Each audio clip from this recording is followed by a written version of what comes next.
Yo, what is up, you guys? So today we're going to be talking about the hardest part of disc golf, and it's really windy today. You'll probably hear in a second it's going to be really windy. That's why I'm sitting in this slide to have maximum wind protection while I'm outside. It's the only place I could find because I wanted to go for a walk and film this video.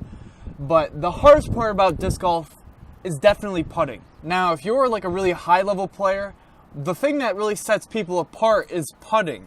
You think people like Paul McBeth because he has really far drives? No, he has really insane putting.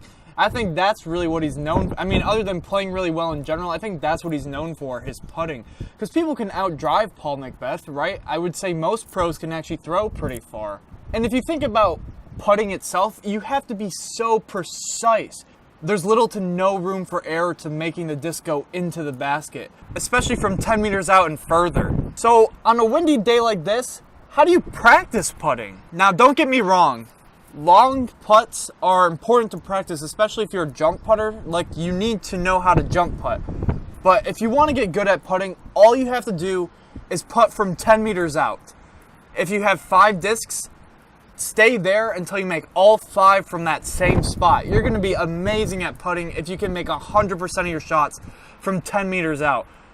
And if you can do that on your first try, go for 2 more tries in a row. If you can do it 3 times in a row, 15 putts from 10 meters out in a row, you must be a high-level pro or something, because that's incredible. I would say most people don't even make 50% of their putts. I mean, sure, the putt is close to going in, but it doesn't actually go in. See, knowing how to correctly putt sets people apart in divisions.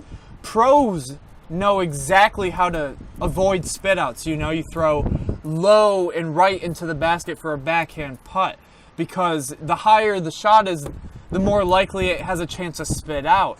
And if you throw it on the left side for backhand, for example, it's spinning to the left, it hyzers to the left naturally, so there's a higher chance it's going to spit out if you throw it to the left. That's why pros are going to throw it on the right. You might even hear people in your group call it pro side or AM side.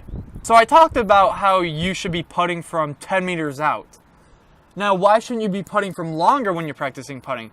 Well, if you're practicing longer putts all the time, you're not really going to do as well on the course, mainly because, first off, why would you plan to be so far away from the basket on your drives?